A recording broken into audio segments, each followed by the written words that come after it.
Ready? Ready. Révision interactive. Leadership.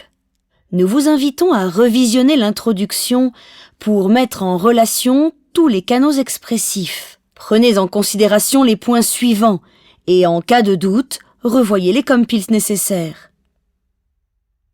Entrée. Détectez, en les particularisant, les différences entre les communicants. Qui a une attitude permettant de faire face? Comparez l'impulsion, le regard, la posture. Qui se replie et qui dynamise son espace? Corps. Où est situé l'air chez chacun? Souvenez-vous, avant de manquer d'air ou de faire de la tachycardie, faites baisser votre air, prenez des appuis et détendez votre argumentation. Regard. Combien d'interlocuteurs y a-t-il pour l'un et pour l'autre? Posture. Quelle est la posture qui inclut tout l'auditoire? Quelle est celle qui apparaît la plus assurée, la plus dynamisante? Les mains. Sont-elles utiles ou sont-elles de trop? Souvenez-vous, le mouvement des mains doit partir d'un centre corporel souple. Expression faciale. Qui transmet et qui émet? Observez les yeux, les sourcils, la bouche. Quel sujet est le plus intéressant selon vous? Voix. Repérez les pauses. Qui parle sans pause jusqu'à la fin de la phrase? C'est pourquoi nous devons nous réunir la semaine prochaine pour organiser le projet. Qui parle jusqu'au prochain signe de ponctuation? C'est pourquoi nous devons nous réunir la semaine prochaine pour organiser le projet.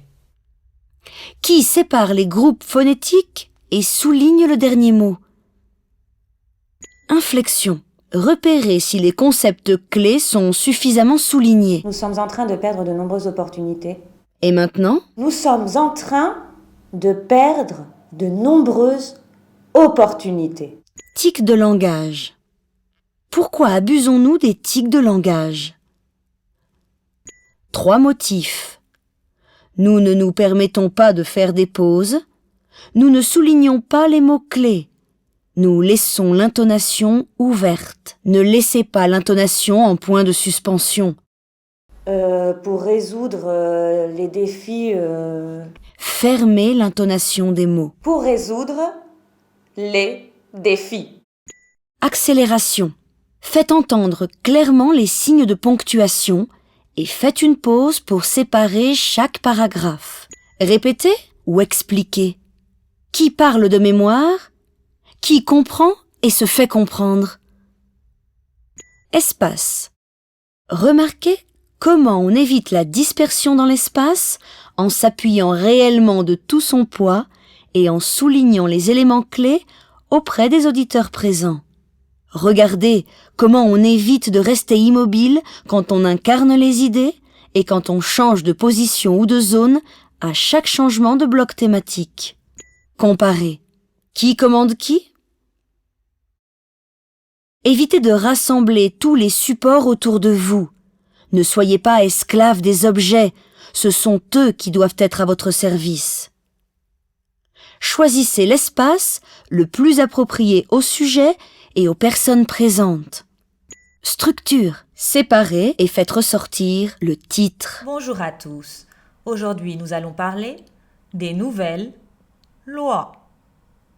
Séparez le titre avec une pause et un changement de position. Présentez aux auditeurs le besoin et l'opportunité que représente le message pour eux. Développez les arguments point par point. Concluez en résumant et en schématisant. Séparation des paragraphes.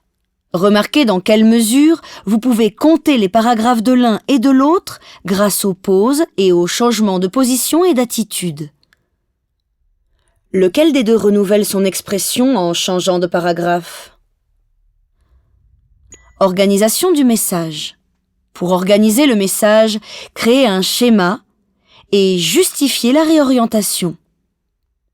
Pour la lecture, ne voyez pas le message de manière globale, mais fragmentée.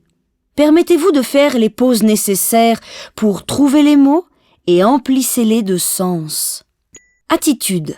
Lequel des 3 exemples neutralise le mieux une attitude d'opposition? Quelle attitude renforce la peur? Laquelle la retourne? Plus le climat est tendu, plus il faut être naturel. Ne vous opposez pas aux arguments contraires aux vôtres, retournez-les à votre avantage. Qui a peur de l'expert et qui l'attire dans son équipe? Souvenez-vous, écoutez et reconnaissez la démotivation de votre équipe pour ensuite la réorienter. Dans une autre langue. Aucun des deux ne sait parler cette langue couramment. Mais lequel des deux utilise cet obstacle pour se rapprocher des auditeurs? Eh bien, commençons. Sortie.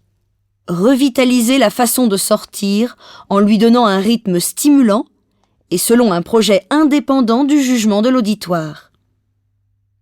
Prenez congé avec une énergie nouvelle. Merci infiniment. Bonne chance et bon entraînement.